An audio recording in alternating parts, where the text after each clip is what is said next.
Hey everybody, how's it going? Let's talk about what I was not when it came to my children. I was not the cool mom. I was not the kind of mom that allowed my children to become my BFFs per se and do whatever TF they wanted. I had rules and expectations regarding respect for our home, our neighbors, other people, their teachers. And yet, if that not being a cool mom is the reason for my estrangement, so be it. The one thing I'm going to say before I go on with this is I hope my youngest daughter, instills values in her children the way I instilled in mine. And like I said, I'm not perfect.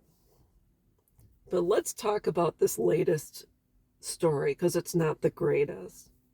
Shannon O'Connor, also known as Shannon Bruga, a California mother dubbed the Los Gatos Party Mom, was sentenced to 35 years and 10 months in prison. She was arrested after a grand jury indictment. She was convicted of multiple felonies, including facilitating forcible sexual assaults among minors, child endangerment, and furnishing alcohol. Across an 11-month span from 2020 to 2021, she hosted large secret drinking and hooking up parties for high school freshmen ages 13 to 15 at her Silicon Valley home. Silicon. She supplied teenagers with large amounts of alcohol and condoms, designated rooms for sexual activity, and, in some cases, pushed highly intoxicated teens together to engage in consensual acts while she watched. I'm verklempt. My tongue is tied because I can't. And here I am, estranged from my children for having rules, boundaries, and expectations. And this mother and other mothers like her have had continual relationships with their kids. Why? Because it's probably easier to be the cool mom than the mom who disciplines. It's easier to be the mom who allows their children to do whatever TF they want, to do drugs with their kids, to push them and allow them to have sleepovers with their boyfriend and girlfriend. In fact, when I met my husband, his son was 15.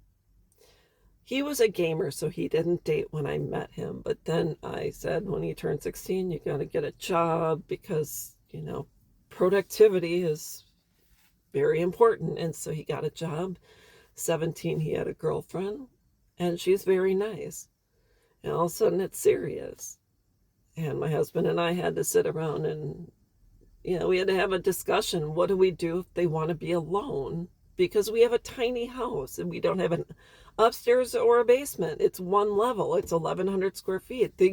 You can't really get away for quiet time unless you go in the bedroom. And, well, you know what that means. And so she came over and we said, well, you guys can go in the bedroom, leave the door open, keep your clothes on, no hanky-panky. Merry Christmas, that's as good as it gets. And then one day I come home and they're snuggled up in his bed, and I said, we're not doing this. And it caused a rift. Why? Because I'm not a cool mom, and you're not conceiving children under my roof because I'm not paying for them. I'm not going to be held responsible because now you're 18 and she's 17. She's a minor. I'm not going to be an accessory to this. Absolutely not. If things go south, no, absolutely not. So am I a cool mom? No, I'm not. Sorry, I'm not cool. I'm not a prude, but no, you can call me whatever you want. You can call me the B word. That you're still not doing this under my roof. So anyways, everything is fine now. My stepson is a wonderful person. He's successful in his own right. He's doing good things. He's going places, and he's still with the same girl, and they are engaged. So a couple years they'll be married. And that's the way it goes. So anyways, that's all I wanted to speak about today. But anyways, I'm going to head home. It's 100 degrees in my car, and I'm going to go home and have some water. So anyways, I will